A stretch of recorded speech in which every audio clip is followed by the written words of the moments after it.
Welcome to the MLB Coast to Coast podcast brought to you by thelines.com. I'm your host, Nate Weitzer, filling in for Josh Lander, who is traveling here as we come to an end with this work week, joined by our baseball expert, Midwest Mo, the Lions head writer there for all things Seamhead. We're going through the Friday night slate. It's a huge one. We only have one afternoon game per usual here on Friday, so we have plenty of options to bring you. That's why we are going to go a bit more of a rapid fire pace here, going through four games, see what Mo likes in terms of the bets as of those four options. If you do need some written content, there's plenty up on thelines.com, breaking down storylines, futures, all the best bets you need to find. And stick with us all season. Like and subscribe. We're bringing you these every single weeknight that are the night games and the best bets to look at there. So diving right into it here. If you do need a FanDuel or DraftKings account, head to ftpicks.com or dkpicks.com to find these listings, which we start with a pretty premier matchup. The Mets go right from the Braves to the Phillies here in a series, and it's Chris Bassett versus Aaron Nola. The Phils are minus 122 at home. That's a game we're going to touch on here. Red Sox in a toss-up at the Orioles. It'll be Cutter Crawford versus Jordan Lyles. The Blue Jays, pretty much even money there at the Yankees. Kevin Gausman at Jameson Taillon. The Reds are minus 120 at the Pirates. Angels minus 134 at Tigers. Royals plus 180 at Rays. Shane McClanahan going for Tampa. Game we will touch on here. White Sox are plus 112 at Cleveland, with Lance Lynn going against Tristan McKenzie there for the host Guardians. Astros and Lance McCullers are plus 110 at the Braves. We're throwing Kyle Wright, minus 130 for the Bravos. Rangers plus 120 with Martin the GOAT against the Minnesota Twins. Dylan Bundy going for Minnie. They're minus 142, and Minnie's pretty tough on lefties, so we are staying away from that one. Same situation with the Rockies. They're plus 142 at home. Jose Urena going against the lefty Alex Wood and the San Francisco Giants. So that's a tough one to call. This game we will talk about. Cardinals minus 180 at the Diamondbacks, who are plus 152. It is Miles Mikolas versus Tommy Henry in that matchup. Once again, the Nats, massive underdogs, plus 300 at Blake Snell and the Padres. Then we have Mariners. We're starting minus 140 at A's. We're going to touch on that one. Two lefties, Marco Gonzalez versus Cole Irvin. Finally, Marlins plus 200 at the Dodgers, who are Tyler Anderson. I think we look at this big slate, and the first thing I think is the Cardinals facing a rookie lefty in Tommy Henry, making his fourth MLB start. Hasn't missed many bats in those first three starts. Fastball is only around 91, 92, and a negative rated slider.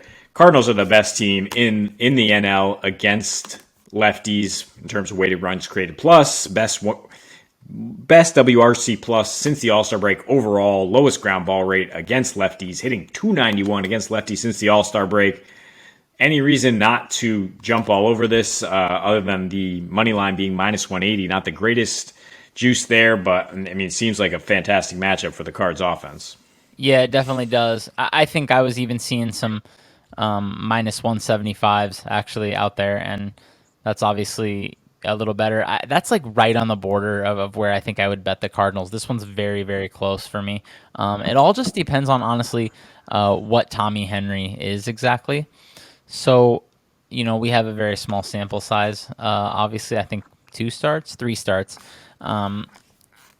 His numbers are pretty poor mostly. StatCast likes what he's doing, 4.21 xERA, but that could just be like pure dumb luck, especially when I'm looking at some of these other numbers, and the fact that he had a 4.63 FIP at AAA. I tried fading him in his first start. I remember it didn't go well, but he's overall been pretty bad. 5.68 Sierra, 5.68 xFIP.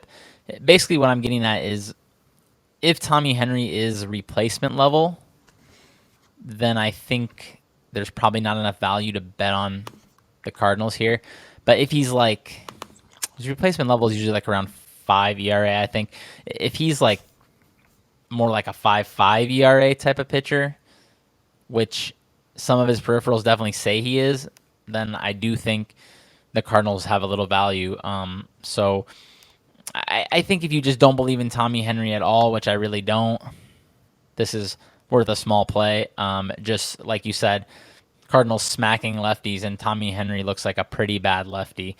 And we know Miles Michaelis is solid.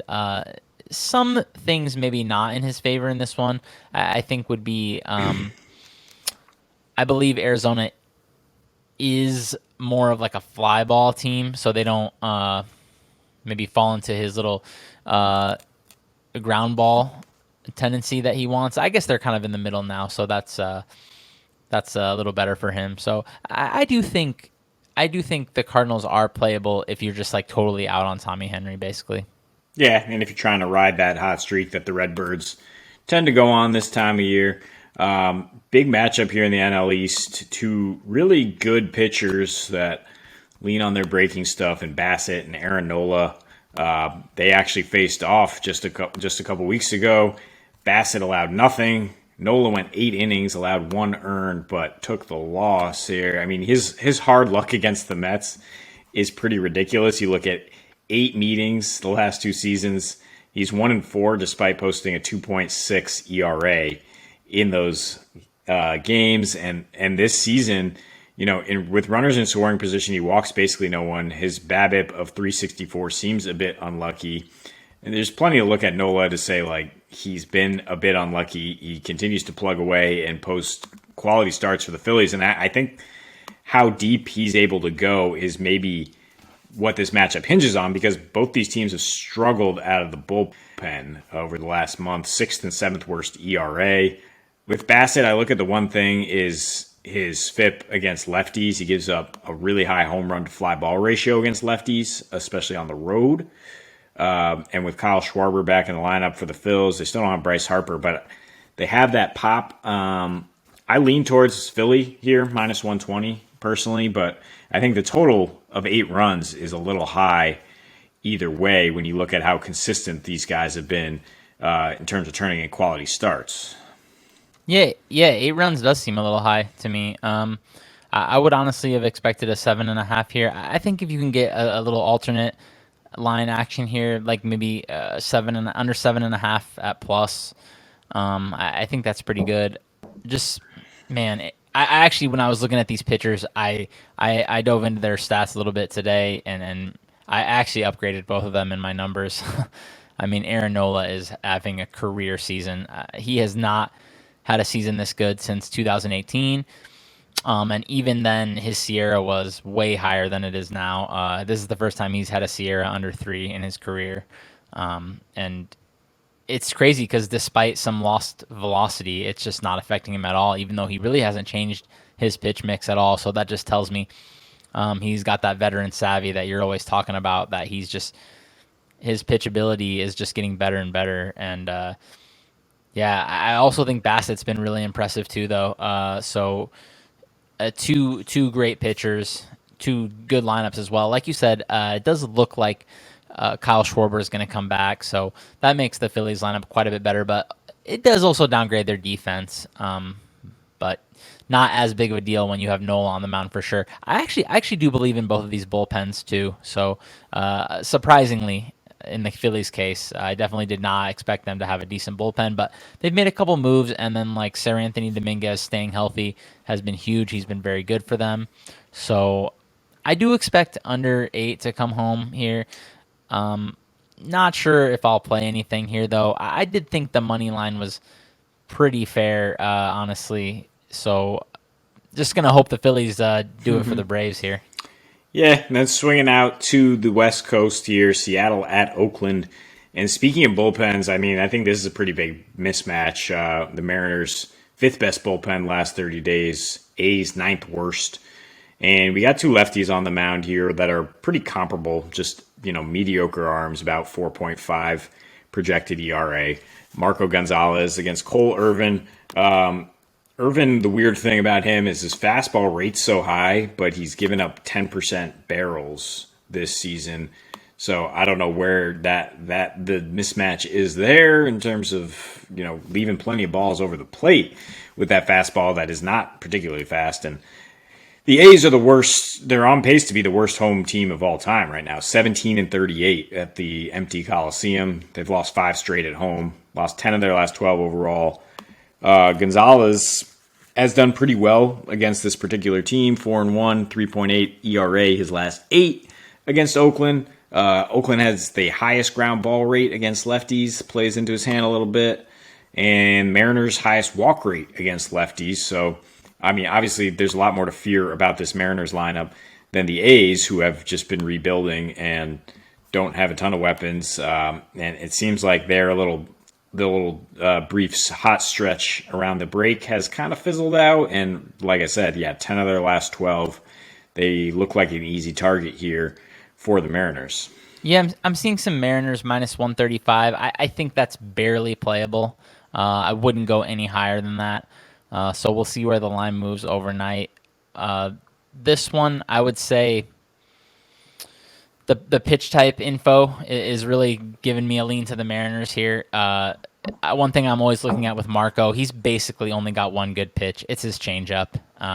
So how does the other team hit the changeup? Well, Oakland is dead last against the changeup. So that's obviously playing in their favor.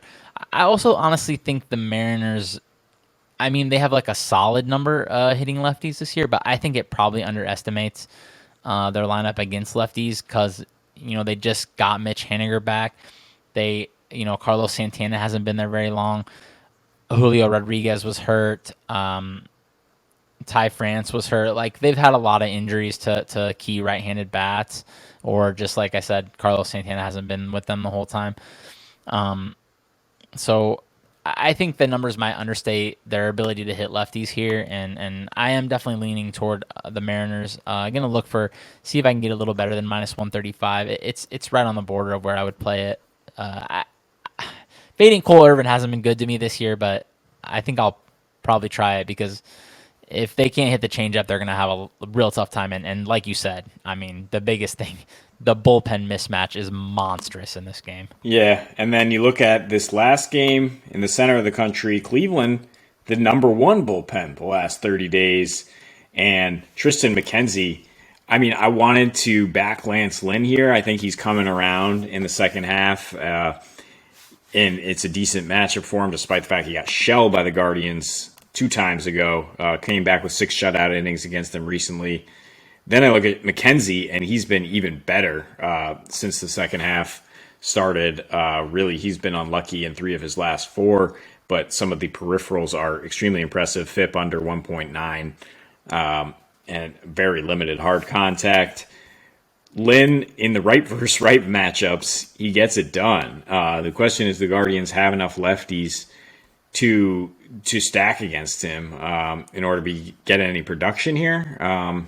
So I think, once again, the total of 8 runs might want to lean under there. I mean, the White Sox pen coming around a little bit, their lineup banged up, and the Guardians pen, like I said, has been pretty lights out behind McKenzie in this situation. Yeah, I don't mind a wager on the under here as well. Just because I think there might be a few factors that might be a little bit overlooked here. Like you said, Lance Lynn, the velocity is the big one with Lance Lynn. He's been pretty bad this year. He's been struggling with his velocity, even though Sierra actually thinks he's been great, which is a little bit interesting. But yeah, the velocity is starting to come back. He's up to 93.6 past couple starts. I believe he was 94 all of last year on average. So 93.6 is getting closer to where he's been like a low to mid 3s ERA pitcher the last few years. So if he's sitting close to 94, I have a lot more confidence in him, basically. And on the other side, I just feel like I always underrate Tristan McKenzie. I've tried fading him quite a bit over the last couple of years. I'm surely down doing it. Like he's I think just better than the numbers are capturing. I think it's maybe the pop-ups. He gets pretty heavy fly ball lean there. Obviously, a good park to be doing that in, I believe, too, over in Cleveland. So not a bad spot to fire them, especially I'm looking at the injury report, and it doesn't look like Luis Robert's going to come back tomorrow. I mean, he could, but it doesn't sound super optimistic just reading these quotes from La Russa. So I would think maybe small value on the under there. Yeah, either way, plenty to choose from here on Friday night with all these night games. And we will continue to bring you every single weeknight worth of night games. We'll be back on Monday with the full slate there. Josh Lander, our host, will be back as well. And until we see you next, happy betting.